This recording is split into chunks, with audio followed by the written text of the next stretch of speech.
What's up mga tropa? Bago yung panoorin ng video, huwag kalimutang i-like and subscribe ang aking video at follow ang aking page na Math for Everyone.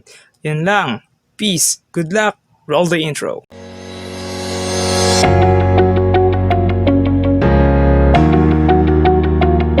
What's up mga tropa? Ito na naman ako para sa aking bagong video tutorial. And this time, integral calculus muna tayo. Particularly sa partial fractions. So, if hindi nyo pa napapanood yung part 1, I recommend watching it first. Kasi continuation lang to nun. Part 2 nga. So, at this point, ina-assume ko na may idea na kayo tungkol sa paano mag-solve ng partial fractions. Let's start by solving problems. Tulad na nakita nyo sa screen. Review tayo. Paano ulit i-solve yan gamit ang partial fractions? Okay. Tandaan, kapag gagamit ka ng partial fractions, kung kayang i-factor ang denominator, i-factor mo muna. Kasi yun ang pinaka-goal. Kailangan factored out yung buong denominator. At as you can see on the screen, si x squared minus 1 ay kaya pang i-factor. Kaya, ang factor niya na x plus 1 times x minus 1. Once na na-factor mo na yung buong denominator, saka mo i-apply yung partial fractions part, which is magiging itong x plus 1. Tandaan, nga pala bago mo proceed, i-highlight ko ulit. Makita nyo na isa ating pag-factor out na dalawang beses na ulit yung x plus 1. Now, ginawa na natin yung partial application ng partial fractions. Nag-come up ako sa integral of a all over x plus 1 plus b all over x plus 1 plus c all over x minus 1. Tulad ng ginawa natin sa part 1. At tandaan, once na hati mo na sila isa-isa, pwede mo na agad makuha ang sagot. Problema na lang kung ano yung value ng a, b, and c. Yun nga lang, sa case na to, may general rule, isa pang rule ang partial fraction. If gagamit ka ng partial fractions, dapat magkakaiba sila ng denominators. Tulad na sa part 1, yung mga denominator na ginamit natin sa part 1 ay unique. Kada parts ng partial fraction, unique ang denominator. But in this case, as you can see, naulit sa x plus 1. Sure, you can try solving it. Sir, hindi naman mayroon kapag paulit-ulit. Sure, pwede mong isolve. Makikita mo yung problema. Hindi siya ma-integrate. So, ano palang gagawin natin, sir? Hindi na pala pwede ang partial fractions dyan. Not quite. Tingnan mo yung gagawin ko. Tingnan yung denominator ng a at b. Kung anong gagawin ko. It will become, babalik ko siya sa pinakataas mula x plus 1 times x plus 1. Pinagsama ko x plus 1 squared. Tapos, tignan mo yung sa ABC sa lower part. Naging a all over x plus 1 plus b all over x plus 1 squared plus c all over x minus 1. Now, tanong ko, does each fraction has their own unique denominator? May unique denominator ba sila? Meron. Walang magkakapare sa denominator dyan. Na-solve natin yung problema kanina sa case na x plus 1 by adding another exponent kay b. Okay. Then we solve. So at this point, hindi ko na ipapaliwanag kung paano tayo nag-come up sa ganitong sagot. Okay? Nakita niyo naman, si a ay isang logarithm formula, si b ay power formula, at si c ay logarithm formula lang. Ulitin ko, pag ginamit mo ang partial fractions, may sagot na agad. Kailangan mo lang malaman ang values nila a, b, and c. Sobrang dali ng partial fractions. Sagot na oh! Yung a, b, c nila ang problema. Hindi ko na ipapaliwanag kung paano yun nakuha, okay? Fundamental formulas lang yan. Now, solve natin si a, b, and c. So, if you multiply both sides ng denominator ni 8x plus 5, we'll get 8x plus 5 equals to a times x plus 1 times x minus 1 plus b times x minus 1 plus c times x plus 1 squared. Now, hindi ko na ipapaliwanag bakit nag-come up dyan sa values na yan kasi pinaliwanag na yun sa part 1 para hindi nag-aanong paulit-ulit. Okay? So, para dito sa case na to, since nagkaroon tayo ng squared, expand ko lang. Para sa nahihirapan, siguro yung iba sanay na hindi na kailangan tong part na to. Pero pagbigyan nyo ako para sa nahihirapan, i-expand ko lang tong function. Tulad nung particularly kay A, pagsamahin ko sila, x squared minus 1, B, retain, wala naman ako kailangan expand kay B. Kay C, in-expand ko siya ng x squared plus 2x plus 1. Tapos isa pang expand, pasok ko sa A at B at C. So I'll get 8x plus 5 equals to ax squared minus a plus bx minus b plus cx squared plus 2cx plus c. Okay? Pinagsinadya ko talagang i-expand to para sa nahihirapan, okay? Kasi sa case na ganitong ginawa natin, may something unique sa solution. Okay, nakita yan? Balik ka. Nung kasi sa part 1, para ma-solve natin ang values for a, b, and C, o ano man yung kung ilang parts yun, nag-isip lang tayo ng number na pwede natin i-substitute kay X. Okay? Yun yung ginawa na sa part 1. Nag-isip tayo ng number na pwedeng i-substitute sa X. Now, sa case na to, since nagkaroon na tayo ng squared, nagkaroon na exponent si X natin, yung coefficients naman ang titignan ko. As you can see here, sabi dito, una kong hanapin yung coefficients na may X squared. So sa case dito sa left side ng equation, si x plus 5, wala namang x squared dyan, so 0. Dun sa right side, ang mga coefficients ng mga x squared ay si a at c. So ang susulat ko ay 0 equals a plus c. Pause. Kung nalilito kayo, i-pause nyo. Tignan kung paano ko nakuha. Okay? Next. Coefficients ng mga x. So, ano-ano yung mga coefficients na may x? Tama.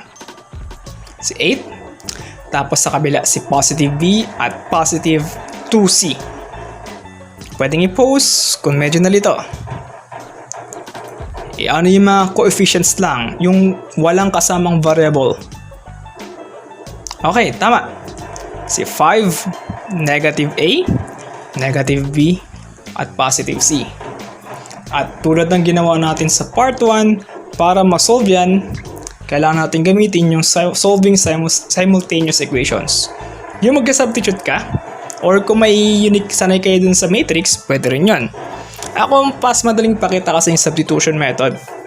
Kaya yun ang gagawin ko. Tignan nyo. Dun ako sa 0 equals to a plus c. Siya yung pinakamadali.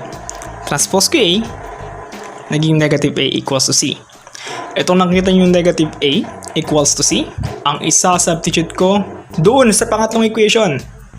Magiging b equals to negative b minus b minus a. Ibalik ko lang. Wala positive c, pinalitan ko yung negative a. Combine like terms. Okay, pwedeng i-rewind. Then, i-transpose ko si a sa kabila. Ora, okay? Para naging b. Tingnan nyo. Or rather, transpose ko si b at si 5. Okay? Tingnan mabuti ang signs. Okay ha? Pinaulit-ulit ko na. Then, itong nakuha ko sa pangatlong equation, ang isa-substitute ko doon sa pangalawa. So, tingnan mo yung mangyari sa pangalawa. 8 equals negative 2a minus 5 minus 2a. Pinalitan ko rin si c. Kasi alam natin na si c is equal to negative a.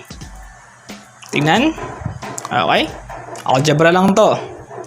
Pwede combine like terms. Pares may negative 2a. Negative 2a minus 2a will get negative 4a. Transpose ko si 5. 8 plus 5 is 13. Gusto kong a lang. And I'll get negative 13 over 4 equals to a. Itong nakuha kong a ay isa-substitute ko doon sa pangatlo. Okay? Negative a magiging negative 13 over 4 equals to c. Magiging positive 13 over 4 equals to c. At yun namang nakuha kong a, substitute ko rin sa pangalawa. Kasi yun na yung equation natin eh. Negative 2 times negative 13 over 4 minus 5. Calculator na lang. We'll get positive 3 over 2b. At tapos na tayo. So, ulitin ko. Nung nag-partial fractions tayo, may nakuha na agad na sagot. As you can see on the screen, may nakuha na agad na sagot. Now, ibig sabihin, kailangan ko na lang palitan yung values ng a, b, and c na nakuha natin dito. So, ang sagot should be negative 13 over 4, negative minus 3 over 2 all over x plus 1. Ginanyan ko na lang on purpose para makita yung sinabstitute ko. Plus 13 over 4 ln x minus 1. Okay, so summary ko nangyari. So, halos parehas lang to doon sa part 1, pero this time, yung denominator umuulit. If umuulit ang denominator, it's best to add exponents in increasing order. If babalikan yung sample ko, naging x plus 1 yung isa, tapos yung pangalawa, naging x plus 1 squared. Kasi yun na pinakamatas na exponent to make each denominator unique. Pero since nagkaroon na ng exponent yung ating denominator, kailangan ko na rin gamitin yung ibang style ng pagkuha ng values ng a, b, and c. This time, gamit ng coefficients. Pwede rin emphasis ko lang, pwede mo rin gamitin yung ginawa natin sa part 1, yung nag-isip ka ng value ng x. Pwede rin yun. Medyo mas mahaba nga lang. Pero you can try. Pwede rin. Anyways, let's go back. Let's proceed to the next problem. Okay? Yan, binalik ko na. So, tahimik lang ako. You can try solve it. Ikaw muna, tahimik muna ako.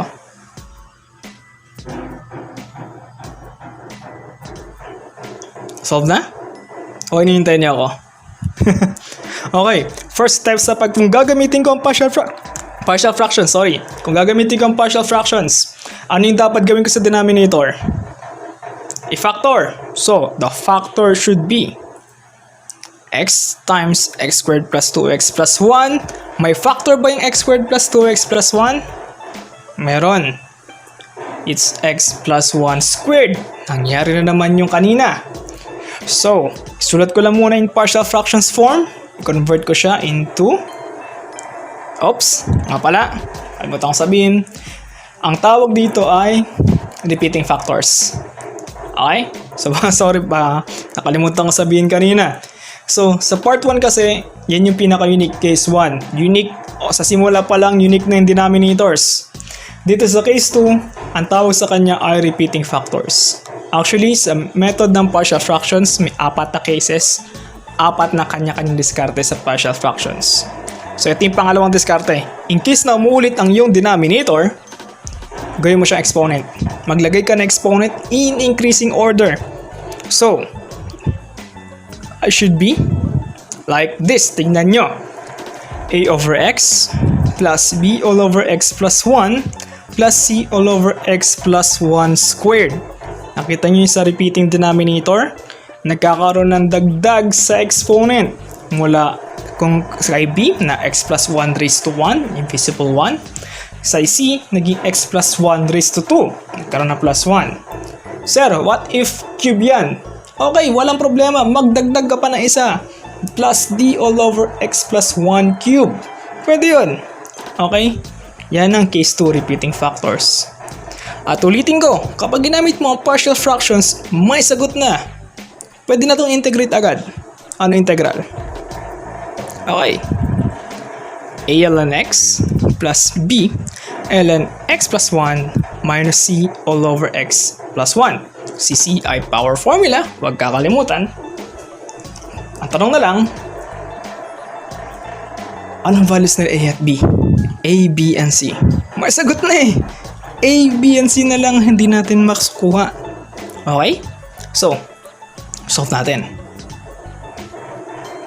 So, ito yung original form. Multiply both sides. Sabi ko hindi ko papakita pero pakita na natin para sa mga nalilito. Multiply both sides nung denominator ng original functions. Tingnan nyo. X times x plus 1 squared. Nung ginawa ko yan, naging ganito. Pause. Pause nyo muna para makita nyo kung paano ko multiply both sides bago ako mag-cancel out. Nakita na? Okay. So, makita nyo dyan na may pwede mag-cancel out ng mga terms. So, ang matitira should be 3x plus 1 equals to a times x plus 1 squared plus b all over, times x plus 1 plus cx. Tingnan nyo mabuti, pwede nyo post kung paano ko distribute, kung paano ko kinancel. Okay na? Okay. So obviously, ang next step dito ay kukunin si A, B, and C. Kasi yun na yun eh. Yun yung pinaka-goal ng partial fractions. Okay? Kung gusto ko rather, sa mga nahihirapan, gamitin nyo itong pagkakataon para isolve yan. Gawin yung ginawa ko kanina sa unang sample. Tahimik ako. Tingnan natin kung pares na sagot. Kayo muna mag-solve.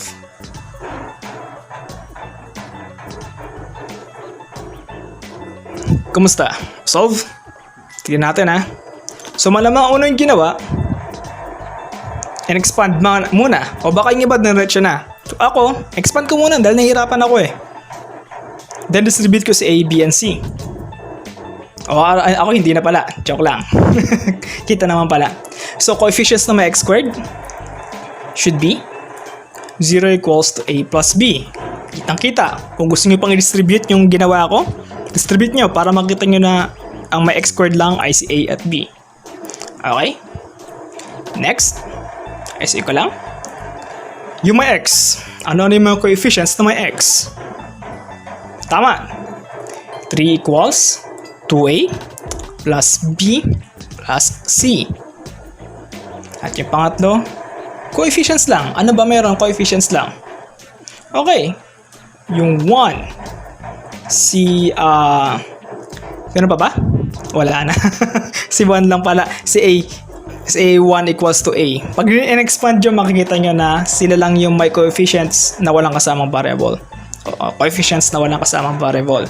So, bago ko mag-proceed, ito lang yung solution sa case 2 ha. If may repeating fractions, at alam mong case 2 yan, para ma-solve lang yung A, B, and C, o D, kung ilan yan, kunin mo yung coefficients. Kung may x cube yan, maglagay ka rin dito. Ano yung may coefficients na may x cube? Isulat mo rin. And the rest is algebra. So, algebra tayo. Actually, madali lang eh. Nasolve na natin si A. A is equal to 1. So, proceed daw kay B. Doon sa pinakaunang equation. 0 equals to A plus B. Palitan ko si A. O, transpose muna. Then, palitan. Yung value na tayo ng B. At itong dalawa, ang isa-substitute ko doon sa pangalawang equation. 3 equals to 2A plus B plus C. 2 plus negative 1.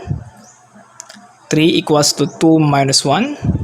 3 equals to 1. 3 minus 1. 2 is equal to C. Therefore, ang sagot sa tanong na ito, yung pinakasagot, pag pinalitan ko siya yung papalitan ko ng A, B, at C, will be ln x minus ln x plus 1 minus 2 all over x plus 1. Okay? Okay ba? Ulitin ko, may sagot na sa partial fractions. Kailangan mo na lang malaman yung values ng A, B, and C, and so on and so forth. Okay? Pwede mo rewind para mag-practice. Kung narito, magtanong sa comment, sinasagot ko lagi yan. Kung tingin nyo may correction, sabihin nyo agad. Open ako. Tao lang naman ako nagkakamali. Paano nyo mali talaga, di ba? Isa pa? Sige, isa pa. Uy, nag-x cube. Sige. Siguro yung iba may alam ng solution dito. Pero, bigyan ko kayo ng challenge. Please solve this problem using partial fractions. Sige nga, tahimik muna ako.